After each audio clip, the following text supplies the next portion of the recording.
Viewers, welcome to my channel మరువలేని వంటలు. ఈ వీడియోలో నేను మీకు చేసి చూపిస్తున్న వంటకం రొయ్యల బిర్యానీ.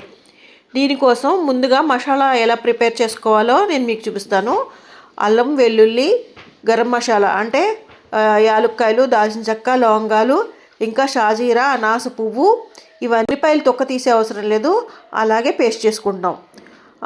అలా చేసుకుందాం, బాగానే ఉంటుంది. మనం ఇవన్నీ మిక్సీలో వేసి బాగా ఫైన్గా మెత్తని పేస్ట్ చేసేసుకున్నాం. ఇప్పుడు దీంతో రొయ్యలు ముందుగా మ్యారినేట్ చేసి పెట్టుకుంటాం అన్నమాట.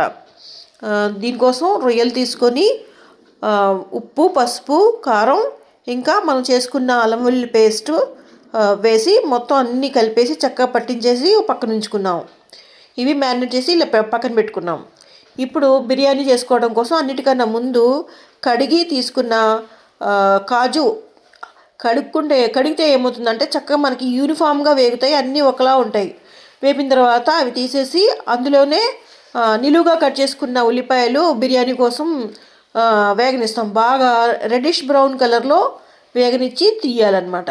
తీసేసిన తర్వాత అదే ఆయిల్లో మనం మళ్ళీ కొంచెం ఉల్లిపాయలు, టమాటా ముక్కలు, పచ్చిమిర్చి ఇవన్నీ వేసి కొంచెం సేపు వేగనిచ్చిన తర్వాత మా ఇంటి ఫ్రెష్ బిర్యానీ ఆకులు కూడా నేను వేసి ఇందులో కొంచెం వేగనిస్తాను అన్నమాట. ఇప్పుడు మనం కొత్తిమీర వేసాము, పుదీనా కూడా వేసాను. ఇవన్నీ కొంచెంసేపు వేగనిస్తున్నాను. ఇవన్నీ బాగా కలిపి వేగిన తర్వాత ఇప్పుడు మనం చేసుకుని పెట్టుకున్న మసాలా కూడా ఒక స్పూన్ వేస్తున్నాను అనమాట. నేను 2 గ్లాసులతో బియ్యంతోనే చేస్తున్నాను కాబట్టి ఈ బిర్యానీ ఎక్కువ అవసరం లేదు, ఒక స్పూన్ వేసుకుంటే సరిపోతుంది. ఇందులోనే అన్నీ ఉన్నాయి కాబట్టి ఇంకా పలావ్ పౌడర్ అది ఏమి వేయక్కర్లేదు. అన్నీ మనం పచ్చిగానే చేసుకున్నాము మసాలా పేస్ట్, అందుకని అది వేసి బాగా వేగనిస్తున్నాను. మొత్తం బాగా కలిపి పచ్చివాసన పోయే వరకు బాగా వేగనివ్వాలి. ఇప్పుడు ఈ మ్యారినేట్ చేసి పెట్టుకున్న రొయ్యలు కూడా దీంట్లోనే వేస్తున్నాను. అవి కూడా కొంచెంసేపు వేగనివ్వాలి అన్నీ కలిపి. ఇప్పుడు వేగిన తర్వాత కొంచెం పెరుగు వేస్తాం అనమాట, ఒక స్పూన్. రొయ్యలు కాబట్టి మనం ఎక్కువ ముందు సాల్ట్ వేసాను, ఎందుకంటే మనం మ్యారినేట్ చేసుకోవడానికి మాత్రం వేసాము. ఈ టమాటాలకి, ఉల్లిపాయలకి సరిపడా సాల్ట్ వేయలేదు కాబట్టి కొంచెం సాల్ట్ వేసాను. తర్వాత ఒక స్పూన్, పెద్ద స్పూన్తో పెరుగు వేసుకుంటున్నాను. చికెన్, మటన్కి అయితే మనం ఎక్కువ వేసుకుంటాము, ఇవి రొయ్యలు కాబట్టి ఎక్కువ అవసరం లేదు. ఒక స్పూన్ పెరుగు అయితే సరిపోతుంది. అలాగే నిమ్మరసం కూడా ఎక్కువ అక్కర్లేదు, ఒక చెక్క మాత్రమే పిండుకుంటున్నాను. ఇవన్నీ బాగా కలిపేయాలి. ఇదంతా మొత్తం నిమ్మకాయ రసం దానికి పట్టేలాగా, పెరుగు కూడా పట్టేలాగా మొత్తం కలిపేసిన తర్వాత ఇప్పుడు కొబ్బరి పాలు పోసుకుంటున్నాను. కొబ్బరి ఒక అరచెక్క మిక్సీలో బాగా పేస్ట్ చేసుకుని ఆ తుక్కు రాకుండా నేను వడగట్టి గట్టిగా పిండి వేస్తున్నాను అనమాట, కమ్మదనం కోసం అనమాట.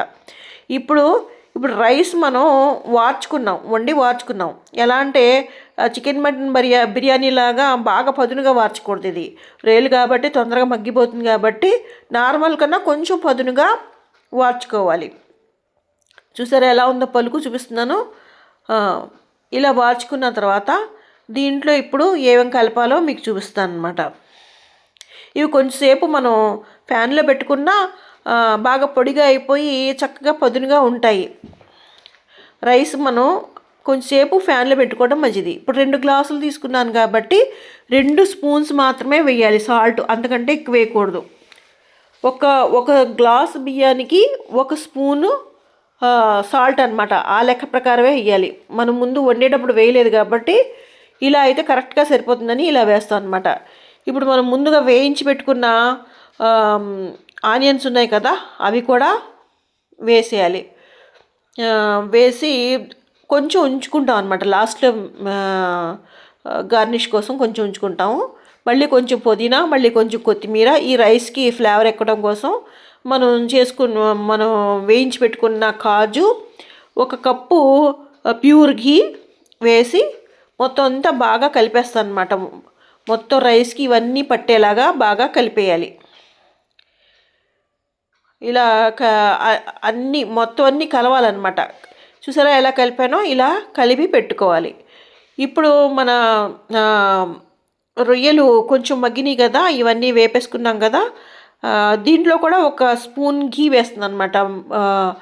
మంచి టేస్ట్ ఎక్కుతుంది రొయ్యలకి అని చెప్పేసి వేసిన తర్వాత అదంతా బాగా కలిపేసి ఇప్పుడు ఈ రైస్ని మనం దాంట్లో వేసేస్తాం. పైన కొంచెం పచ్చి ఉల్లిపాయ ముక్కలు కూడా వేస్తే మంచిది, బాగుంటుంది, ఫ్లేవర్ బాగుంటుంది, టేస్ట్ బాగుంటుంది. తర్వాత మనం ఇప్పుడు రెడీ చేసి పెట్టుకున్న రైస్ కూడా దాంట్లో పైన పేర్చినట్లు వేసేస్తున్నాం. అప్పుడే కలపం, మనం మొత్తం వేసేస్తాం. మనం బేసిన్లో కలుపుకున్న మొత్తం వేసేస్తాం అనమాట.